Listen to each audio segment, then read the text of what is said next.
Oh,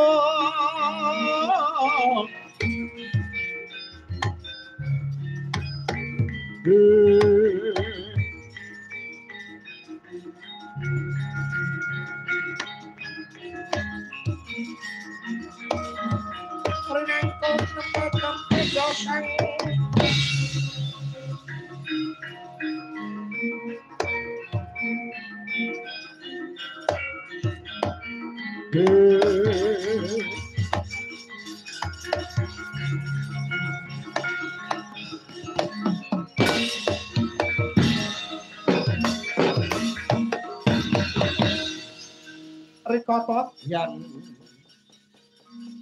apa sena kampo polan bang bintulu aji sarira angulodung kodet wak simbar coco yen ngandikan gumalager Indo Guntur Satria Panenggak Pandhawa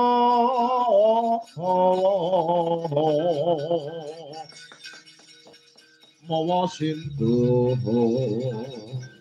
yen lumare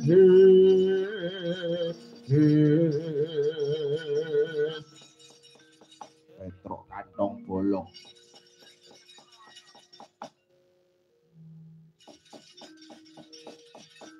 apa wis rampung anggon mregejekan lawan Kanjeng Prabu Baladewa. Lho. Paduka menika pripun? Paduka menika minangka putra para Pandhawa. Pandhawa menika nadyanta sejatinipun gangsal ning aslinipun setunggal. Pandhawa menika gangsal dados tunggal. Menawi paduka minangka inggih menika ngaku satriyaning Pandhawa, ngaku putra Pandhawa. Enten babakan ngeten iki panjenengan kedah cukak-caket rengginah trampil tandang gawe. Mbok bila enten layo-layo ing dedalan paman panjenengan nggih menika Kanjeng Ndara Permadi boten sida rabi. Menawi Ndara Permadi boten sida rabi pun malih pernataning dewa. Lho, niku. Jenengan minangka ngaku anak Pandhawa, ngaku anak Werkudara. Enten lelampahan kados ngeten panjenengan kedah mantun tanggal jawab. Nika, rame-rame menika. Burisrawa menika ngokon para Kurawa kene ngombyongi sinuwun Prabu Baladewa. Yen kaku kudu piye Petruk? Mang brantasi. Kurawa nika mang baleke. Kurawa nika sebagai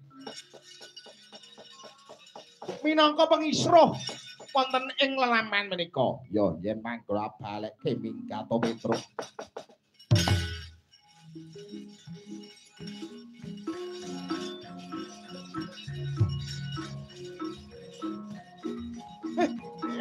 Ya.